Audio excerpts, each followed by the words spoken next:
Salut les Saiyans, c'est Issei, on se retrouve aujourd'hui pour une nouvelle vidéo. C'est un nouveau format que j'appelle l'analyse. Je vais vous donner mon avis sur une œuvre. Aujourd'hui on commence avec l'œuvre Dragon Ball GT.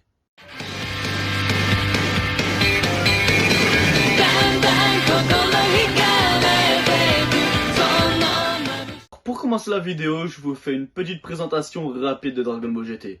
Donc, c'est la suite directe de Dragon Ball, une exclusivité en animé qui dure 64 épisodes qui ont été diffusés la première fois au Japon de février 1996 à novembre 1997.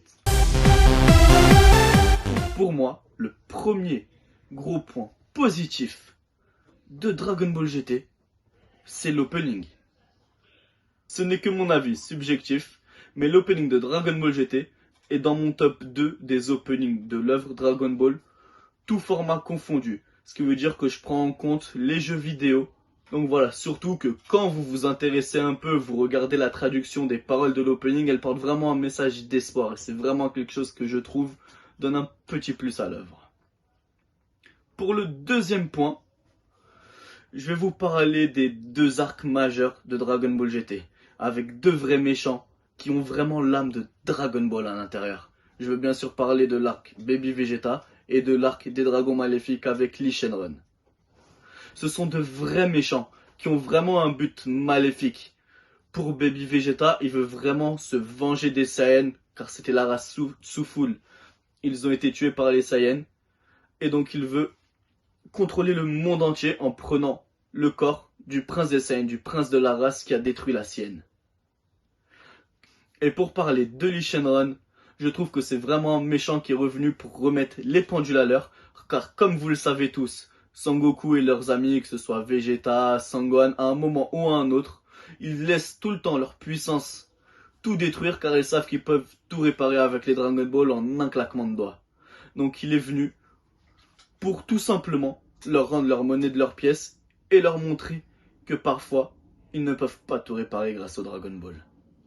Comparé à ce qu'on a eu dans Dragon Ball Super, je fais la petite comparaison, je trouve que ce sont deux vrais méchants, car en fait, dans Dragon Ball Super, on peut regarder, Beerus n'est pas un vrai méchant, Freezer, c'est déjà le méchant le plus emblématique de Dragon Ball Z, le nouveau Broly n'est pas un vrai méchant non plus, Jiren n'est pas un vrai méchant non plus, le seul vrai méchant de Dragon Ball Super n'est sorti que en scan, et c'est Moro, qui pour moi j'ai vraiment aimé cet art de Dragon Ball Super, mais c'est pas le sujet de cette vidéo.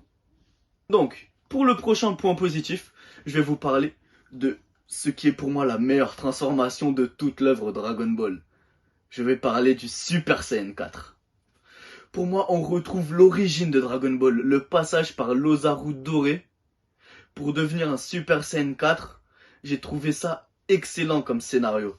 J'ai adoré le chara-design du Super Saiyan 4. On retrouve la queue du Super Saiyan qui avait été abandonnée dans Dragon Ball Z.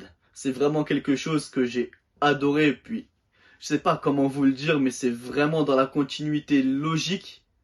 Et tant que je vous donne mon avis sur le Super Saiyan 4, je ne peux que vous dire que c'est vraiment quelque chose que j'ai aimé par rapport à ce qu'on nous a pondu dans Dragon Ball Super, c'est-à-dire le Super Saiyan divin et le Super Saiyan Blue. Je trouve vraiment que la forme ultime de Dragon Ball GT retrace vraiment l'essence des Saiyans. On y retrouve la queue de Sangoku, queue qui avait disparu dans Dragon Ball Z car elle lui avait été arrachée par le Tout-Puissant à la fin de Dragon Ball. Pour le dernier point positif, je vais vous parler de la fin de Dragon Ball GT. C'est vraiment quelque chose qui m'a tenu à cœur, qui m'a vraiment plu, qui m'a tenu aux tripes quand j'ai connu ça lorsque j'étais petit.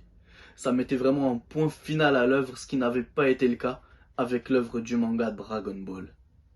Comme vous le savez peut-être, ou peut-être pas, Sangoku meurt à la fin de Dragon Ball GT. C'est vraiment quelque chose qui est différent, car ce n'est pas la même mort qu'il a eu plusieurs fois dans Dragon Ball et dans Dragon Ball Z. Cette fois-là, il s'est vraiment sacrifié pour la planète et il ne pourra plus revenir.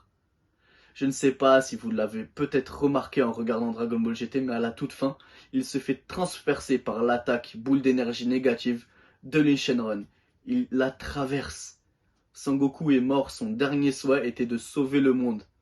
Il a donc réussi, avec son dernier Genki Dama au prix de sa vie, à éliminer Lee Shenron, puis il part à la fin avec notre cher dragon bien-aimé sur son dos et devient le protecteur des boules de cristal. C'est une fin, là, vous le ressentez pas, mais j'ai une telle émotion en parlant. C'est quelque chose qui me tient vraiment à cœur. J'ai versé ma petite larme quand j'étais petit à ce moment-là. Voir la fin d'un héros qu'on a suivi depuis petit mourir. C'était vraiment quelque chose de poignant, ça m'avait vraiment bouleversé à l'époque. Et peu de gens le savent, parce que peu de gens ont regardé et ont aimé Dragon Ball GT malheureusement. Donc voilà, pour moi, la fin de Dragon Ball GT qui clôture vraiment l'œuvre Dragon Ball, c'est un très gros point fort.